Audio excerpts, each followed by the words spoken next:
Alan is sort of like a person without a group that he belongs to. He's kind of a loner in a way because I think the joke about that, as long as at least how I interpret it, is that Alan the doll, which was a real doll in the '60s, didn't have a very successful run.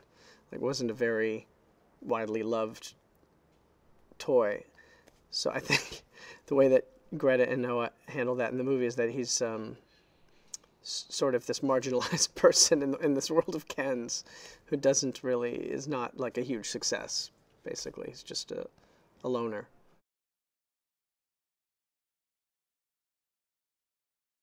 I mean, that's another very playful concept, I think, that there are all these Barbies and Kens, and they're all Barbie and Ken, but they're all, even though they're called Barbie and Ken, completely unique and have their own identities and unique personalities.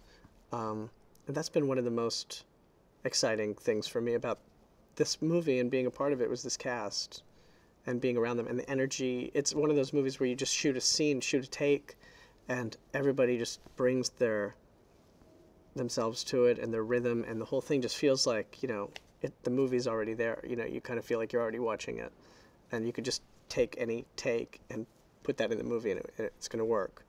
So it's been a really exciting group to be around.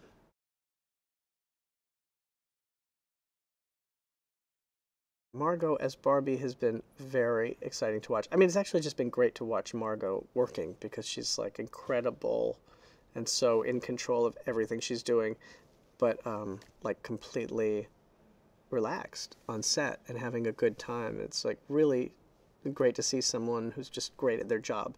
And I feel the same way about Ryan. Watching Ryan be so inventive from take to take and just completely changing it up, but every take is great. And you just being around people, and I could really say that about everybody in the cast, and being around people who are so good at what they do is just like inspiring, and yeah, it's really a good feeling to be around that.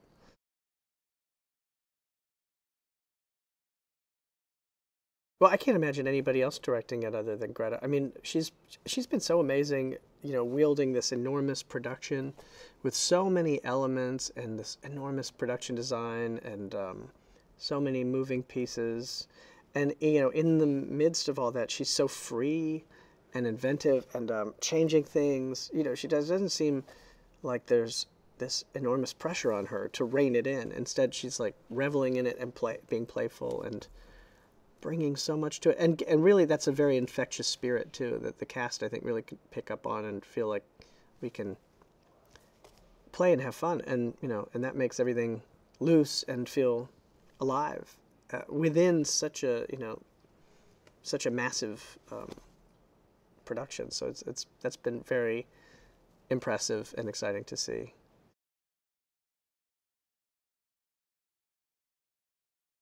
I guess what's relevant about it is sort of the conversation about how things change over time and how values change. And, I mean, I don't really have a strong sense myself of kind of what the evolution of Barbie and what she has meant over the years. But I think when it first came out, it sort of was, an empowering figure for young girls, even though through the lens of time it seems, it doesn't seem like empowering in aligning with the values of what is empowering today. It feels like that has changed, and I think in the right direction. So I like the way that the movie comments on that, and the way that the Sasha character is kind of a very, like wise child actually, and has like a good inner value system that questions what her mother, like valued when she was a young girl, and it's not inspiring for her as a daughter. It's problematic.